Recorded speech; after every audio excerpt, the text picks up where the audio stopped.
స్వామి ముని స్వామి చెప్పండి అయ్యా. ఏందో జ్యోతిష్యం చెప్తున్నావు అవును, జరిగేది జరగబోయేది కూడా చెప్తాను. చెప్పు స్వామి. ఇప్పుడు నువ్వు నోటితో మాట్లాడుతున్నావు, చూడకుండా చెప్తున్నావు చూడు. కాదు స్వామి, చూడకుండానే ఎట్లా చెప్పినావు స్వామి. అదే జ్యోతిష్యం అంటే. నువ్వు ఇంట్లో ఉండవా బయట ఉండవా? అది కూడా నువ్వే చెప్పు స్వామి. అయితే టీవీ పెట్టి చెప్తా. ఉండు స్వామి, ఇంట్లోకి పోతున్నా. పెద్దయినా నువ్వు బయట ఉండవు. అవే ఎట్లా చెప్తున్నావు స్వామి మహిమ.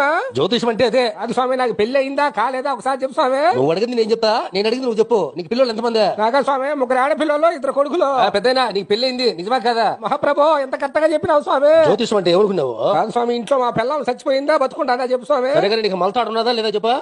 లేదు స్వామి. పెద్దయినా మీ పిల్లం చచ్చిపోయింది. కరెక్ట్ గా అయితే చెప్తున్నావు స్వామి. కాదు స్వామి, మా కూతుర్లకు పెళ్లి అయిందా కాలేదా చెప్పు స్వామి. తప్పకుండా చెప్తా. పెద్దయినా నీ కల్లుళ్ళు ఎంతమంది? ఒక అల్లుడు స్వామి.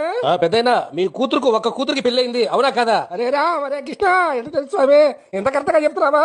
కాదు స్వామి, జరిగిపోయేట్టు కూడా చెప్తున్నావా. పెద్దయినా నువ్వు చిన్నప్పుడు పాలు తాగినావు అవునా కదా? అవును స్వామి, నీకు చెప్పినారు స్వామి. నీకు పెళ్లి అయింది అవునంటే అవునను, కాదంటే కాదను అవునా కదా? అవును స్వామి.